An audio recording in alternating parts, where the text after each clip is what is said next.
Om Swastiastu, selamat pagi anak-anak. Semoga anak-anak semua Ibu jumpai dalam keadaan sehat walafiat. Mari tetap jaga kesehatan. Kalau memang tidak terlalu penting sekali, Ibu berpesan kepada anak-anak, tolong kurangi aktivitas kalian keluar rumah. Belajar di rumah. Karena ilmu pengetahuan adalah jendela kehidupan menuju masa depan.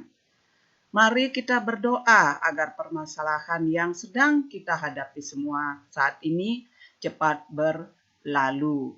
Tolong anak-anak, karena kita tidak tahu sampai kapan kalian akan belajar di rumah. Untuk itu, kewajiban seorang siswa itu adalah belajar. Tolong belajar dengan semangat. Kurangi bermain. Baiklah, pada pertemuan kali ini kita akan belajar atau Ibu akan menjelaskan tentang koordinat kartesius. Nah, di sini nanti setelah selesai Ibu menjelaskan materi tentang koordinat kartesius, anak-anak diharapkan dapat menentukan koordinat posisi sebuah benda pada denah.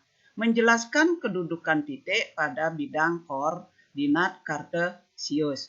Mendeskripsikan langkah-langkah menggambar titik pada koordinat kartesius. Menentukan letak titik pada bidang kartesius. Dan terakhir menentukan kedudukan suatu titik terhadap sumbu X dan sumbu Y. Nah, sebelum kalian belajar tentang posisi tempat pada denah, nah, kalian coba lihat ini adalah tidak asing lagi bagi kalian. Ini adalah arah mata angin. Arah mata angin apabila ditulis di dalam kertas itu yang atas utara, di bawah itu selatan, di barat, di timur. Nah, seandainya kalian menghadap ke utara, kalau kalian berdiri menghadap ke utara, kemudian tangan kalian direntangkan, maka tangan kanan kalian ke timur, tangan kiri kalian ke barat, sedangkan belakang kalian itu adalah selatan. Antara utara dan timur itu adalah timur laut, antara timur dan selatan itu adalah tenggara, antara barat dan selatan itu adalah barat daya, antara barat dan utara adalah barat laut. Nah, arah mata angin ini sangat perlu untuk menunjukkan tempat pada suatu denah. Nah, coba perhatikan gambar berikut. Ini adalah salah satu contoh denah perumahan perkantoran di sebuah kota. Perkantoran, perumahan, dan lain-lainnya dalam sebuah kota itu tertata dengan rapi. Tujuannya apa? Tujuannya adalah agar tanah-tanah atau lahan yang tersisa itu dapat dimanfaatkan seefisien mungkin untuk dibuat jalan. Nah, di sini anak-anak akan tahu gimana sih, di mana letak, misalkan contohnya, di mana kegunaan arah mata angin yang tadi Ibu jelaskan. Misalkan, toko alat olahraga, berada di utara Jalan Mangga. Museum itu berada di barat Jalan Manggis. Nah, itu tujuannya daripada arah mata angin itu. Nah, anak-anak, Ibu berharap untuk arah mata angin itu anak-anak sudah harus tahu. Nah, misalkan contohnya, bank berada di sebelah mana museum? Nah, bank itu berada di barat daya museum. Nah, itulah selanjutnya ini. Dan ini adalah contoh denah sebuah perkotaan.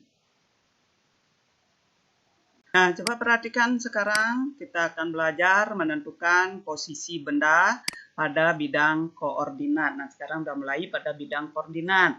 Nah, di sini masih Ibu gambarkan seperti ini pakai kotak-kotak. Untuk yang mendatar, ini pakai angka 1, 2, 3, sampai 7. Dan yang tegak adalah A, B, C, D, G, sampai G. Misalkan anak-anak, coba perhatikan di sini, ini ada pohon, televisi, motor, meja, mobil, perumahan, kursi, ini ada kamera, ada HP, ada telepon, ada beca. Misalkan anak-anak disuruh menentukan di manakah letak atau posisi mobil pada bidang koordinat ini. Posisi mobil itu adalah, lihat turun dulu ya, 5, kemudian lihat ke yang tegak, E. Jadi posisi mobil ini adalah 5, G. Nah, selanjutnya misalkan posisi meja. Posisi meja itu adalah, lihat yang di bawahnya, itu 3, samping kirinya adalah D. Maka posisi meja adalah 3, D. Nah, di sini posisi kursi. Posisi kursi adalah 6G. Perhatikan, ini 6, kemudian ini G. Nah, nanti silakan lihat lagi ini posisi di mana. Selain yang sudah dijelaskan Ibu, nanti akan di latihan Ibu akan berikan untuk menjelaskan tempat-tempat ini pada bidang koordinat. Kalau ada pertanyaan, silakan nanti ditanyakan lagi. Ya, untuk selanjutnya kita akan belajar tentang menentukan letak titik pada bidang koordinat kartesius. Nah, sebelum kita belajar tentang letak titik pada bidang koordinat kartesius, mari kita dengarkan dulu anak-anak penjelasan Ibu tentang cara menggambar grafik kartesius. Cara menggambar grafik kartesius, pertama buat dulu garis mendatar. Garis mendatar ini isinya adalah bilangan bulat. Garis mendatar atau sumbu mendatar ini disebut absis atau sumbu X atau sumbu mendatar. Bilangan-bilangan bulat ini dari kiri ke kanan itu membesar, dari kanan ke kiri itu mengecil. Jarak tiap antar dua bilangan itu sama. Kalau kalian membuat jarak 1 cm, semuanya harus 1 cm. Jika setengah cm, semuanya harus setengah cm. Jangan ada yang 1 cm, ada yang setengah cm, dan bahkan ada yang 2 cm. Jadi semua harus sama. Nah, ini sumbu mendatar atau absis. Nah, sekarang sumbu tegaknya. Nah, ini adalah sumbu tegak atau sumbu Y atau ordinat. Nah, sumbu tegak, ordinat, atau sumbu Y. Sumbu mendatar, absis, atau sumbu X. Begitu juga untuk sumbu tegak ini. Jadi di sini dibuat bilangan bulat. Dari atas ke bawah itu mengecil, dari bawah ke atas itu adalah membesar. 0. Nah, di sini jarak di antara dua bilangan sama. Sama di sini, tidak ada perbedaan. Tolong nanti anak-anak pada saat menggambar koordinat kartesius, tolong pakai penggaris yang bagus agar gambarnya baik. Nah, sekarang coba perhatikan perpotongan sumbu X dan sumbu Y disebut koordinat. Nah, apabila nanti kalian disuruh membuat sumbu koordinat, jadi yang mendatar ini adalah sumbu X, yang tegak ini adalah sumbu Y atau ordinat, ini absis. Pertemuan antara ordinat dan absis di sini, ini perhatikan, perpotongan antara absis dan ordinat itu adalah titik 0,0. Jadi nolnya sumbu tegak nanti berimpit dengan nolnya sumbu mendatar. Menentukan letak titik pada bidang koordinat kartesius. Nah, kita buat dulu, gambar dulu sumbu koordinatnya. Ingat yang mendatar adalah sumbu X atau absis, yang tegak adalah sumbu Y atau ordinat. Letak-letak titik yang ada di sumbu X, ini perhatikan walaupun satunya ditulis di sini, sebenarnya letak titik 1, sumbu X adalah ini 2. Ini untuk sumbu Y ini 1, ini 2, ini 3. Jadi jaraknya sama. Antara 3 dan 4 ini jaraknya sama. Antara 4 dan 5 jaraknya sama. Begitu juga yang mendatar. Antara 0 dan 1 sama. 1 dan 2 sama. 2 dan 3 sama. Begitu seterusnya. Nah, sekarang kita akan menentukan letak sebuah titik. Misalkan letak titik A min 3,5. Nah, di mana sih letak titik A min 3,5? Perhatikan di sini, kita kalau memakai penggaris kalian tegakkan dulu, cari titik min 3 di X. Pertama min 3 ini adalah X ini. Min 3 di sumbu X, kemudian tegak, cari titik 5 di Y. Nah, titik 5 luruskan ke titik 5, ini titik 5 di Y. Jadi, menjadi seperti buat garis datar, berpotongan dengan yang tegak tadi, sehingga letak titik A ini adalah di titik ini. Letak titik A ini adalah min 3,5. Nah, begitu seterusnya. Nah, jika anak-anak disuruh mencari letak titik B, di manalah letak titik-titik yang Ibu buat ini? Nanti silakan kalian kerjakan, nanti akan di latihan Ibu akan keluarkan ini untuk letak titik ini. Perhatikan, Ibu berikan contoh satu aja nih.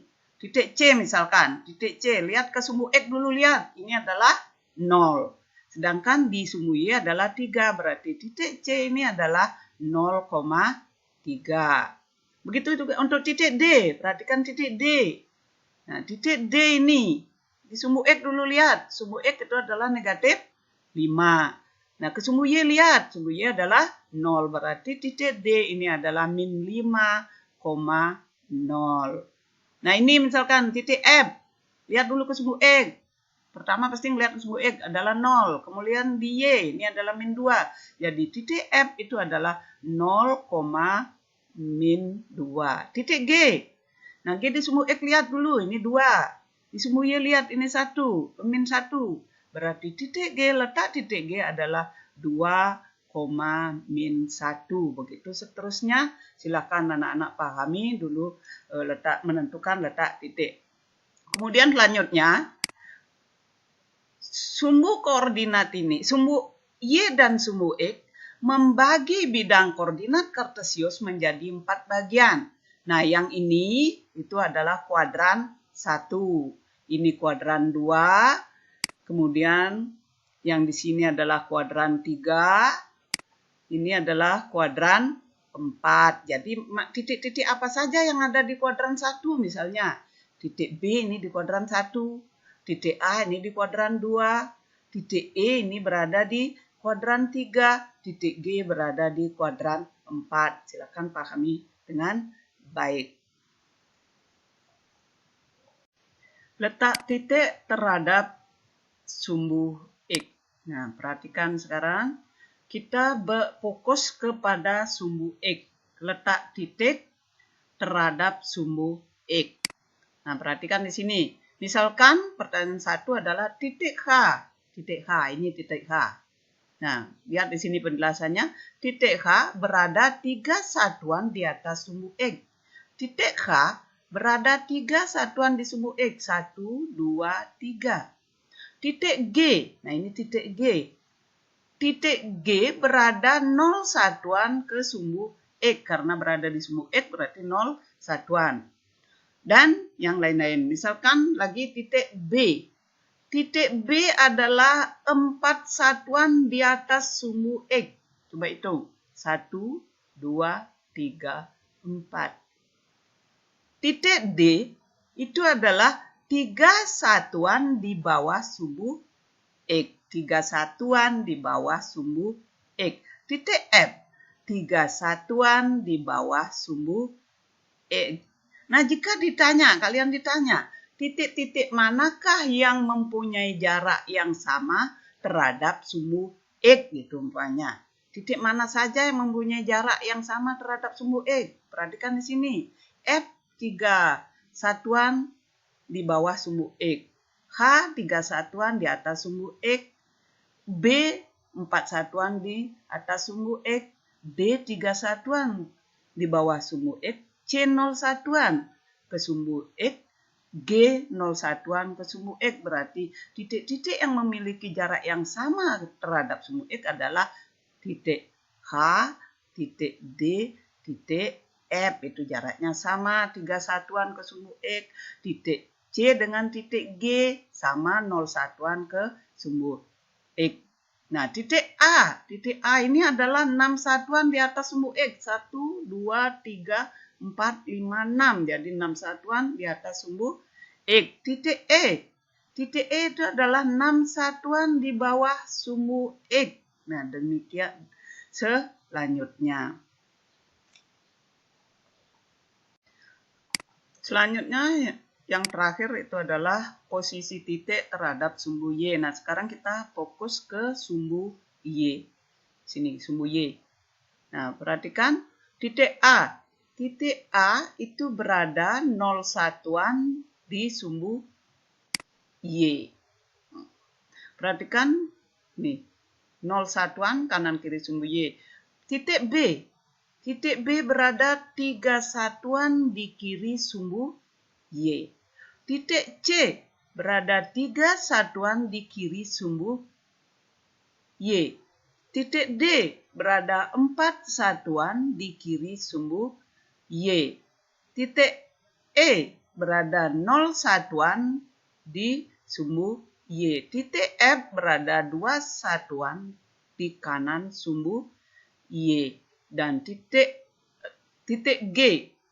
Titik G itu adalah 4 satuan di kanan sumbu Y. Titik H 4 satuan di kanan sumbu Y.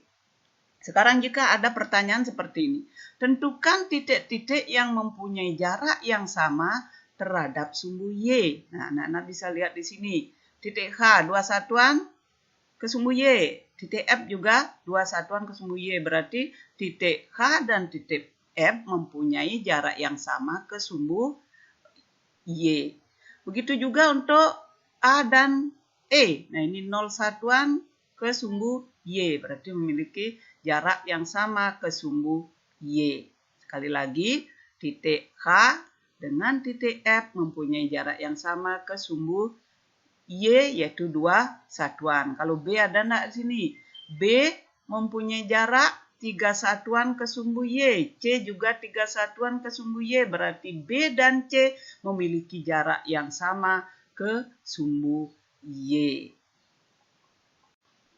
Demikian penjelasan dari Ibu. Jika kalian merasa belum paham tentang materi yang Ibu jelaskan tadi, silakan kalian bertanya.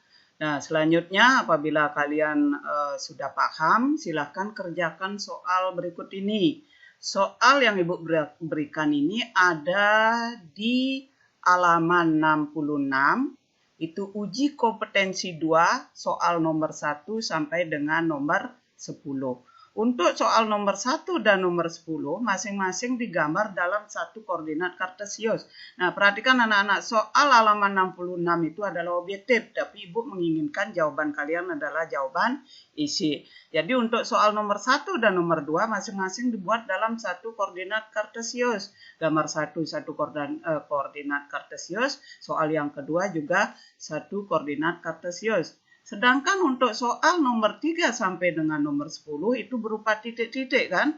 Jadi itu dibuat cukup satu koordinat kartesius untuk ke-8 soal itu. Dibuat dulu soalnya, baru dijawab apa pilihannya, apa A, apa B. Silakan.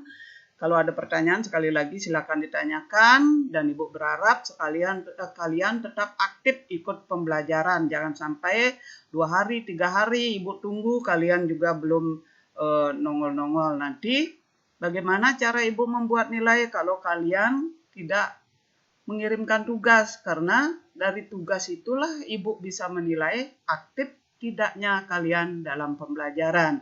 Sekian dari Ibu akhiri dengan Parama Santi. Om Santi Santi Santi Om.